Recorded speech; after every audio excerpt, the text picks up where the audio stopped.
एक हरी भरी घाटी में स्थित गांव नूरपुर अपनी सादगी, आपसी प्रेम और ईमानदारी के कारण दूर दूर तक प्रसिद्ध था।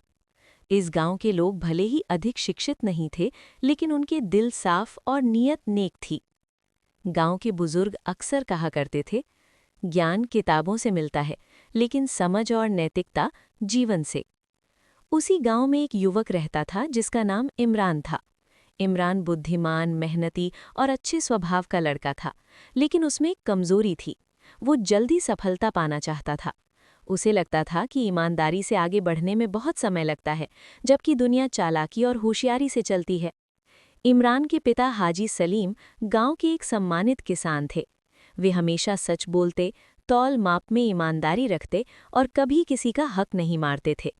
वे अक्सर इमरान को समझाते, बेटा, सच्चाई वो दीपक है जो अंधेरे में भी रास्ता दिखाता है। लेकिन इमरान ये बातें सुन तो लेता था, दिल से स्वीकार नहीं करता था। एक दिन गांव में ये खबर फैली कि शहर की एक बड़ी कंपनी नूरपुर में एक कृषि परियोजना शुरू करना चाहती है। इस परियोजना के तहत किसानों को आधुनिक बीज, मशीनरी और अच्छी कीमत मिलने वाली थी। गांव में खुशी की लहर दौड़ गई। कंपनी ने घोषणा की कि वो एक स्थानीय युवक को प्रतिनिधि चुनेगी जो कंपनी और गांव के बीच संपर्क बनाएगा। ये सुनकर इमरान ने सोचा, अगर ये मौका मुझे मिल जाए तो मैं जल्दी अमीर बन सकता हूँ। उसने निश्चय किया कि वो हर हाल में ये पद हासिल करेगा। चयन के दिन कंपनी के अधिकारी गांव आए। उन्होंने कुछ युवकों के साक्षात्कार लिए, जिनमें इमरान भी शामिल था। इमरान ने अपनी योग्यता बढ़ा चढ़ाकर बताई और कुछ ऐसी बातें भी कह दीं जो वास्तव में उसमें मौजूद नहीं थीं।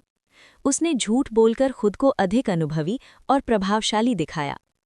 कुछ दिनों बाद घोषणा हुई कि इमरान को प्रतिनिधि चुन लिया गया है। गांव वाले खुश थे, लेकिन हाजी सलीम के दिल में अजीब सी बेचैनी थी। उन्होंने इमरान से पूछा, बेटा, तुमने सब सच सच बताया था ना? इमरान ने नजरें चुराकर कहा, अब्बा, थोड़ा बहुत तो सब करते हैं, वरना सफलता मुश्किल है। समय बीतता गया। इमरान ने कंपनी के साथ काम शुरू किया। शुरुआत में सब कुछ ठीक लग रहा था, लेकिन धीरे धीरे उसकी बेईमानी सामने आने लगी। उसने कुछ किसानों की फाइलों में गलत प्रविष्टियां की, कुछ को कम कीमत दिलवाकर खुद फायदा उठाया और कंपनी को भी गांव की वास्तविक स्थिति से अवगत नहीं कराया। कुछ महीनों बाद कंपनी ने अचानक एक जांच टीम भेज दी। टीम ने रिकॉर्ड जांचे, किसानों से बात की और सच्चाई सामने आ गई। इमरान की झूठी रिपोर्टें, गलत हिसाब किताब और निजी फायदे सब उजागर हो गए।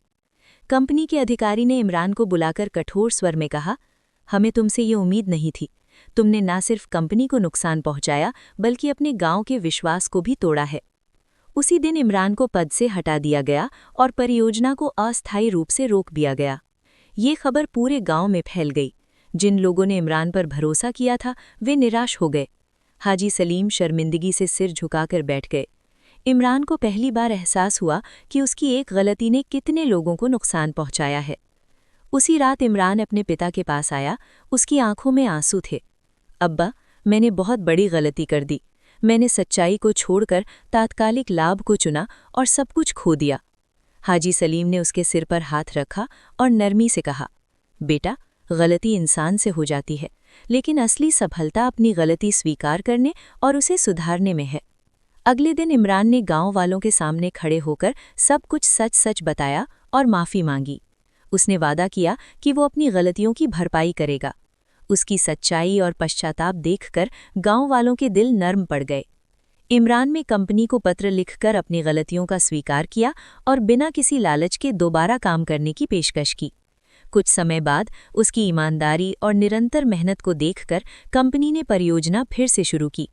इस बार इमरान को नहीं, बल्कि एक अन्य ईमानदार युवक को प्रतिनिधि बनाया गया, लेकिन इमरान को भी सीखने और सेवा करने का अवसर दिया गया। समय के साथ इमरान ने साबित कर दिया कि वो बदल चुका है। उसने सच्चाई को अपना जीवन सिद्धांत बना लिया। गांव फिर से खुशहाल हो गया और इमरान को सबसे बड़ी संपत्ति मिली, लोगों का विश्वास। अंत में हाजी सलीम ने कहा, देखो बेटा, धन आता जाता रहता है, लेकिन सच्चाई इंसान को हमेशा सम्मान दिलाती है। नैतिक शिक्षा: सच्चाई और ईमानदारी कभी-कभी तात्कालिक नुकसान पहुंचा सकती हैं, लेकिन लंबे समय में वही इंसान को सम्मान, शांति और सफलता प्रदान करती हैं।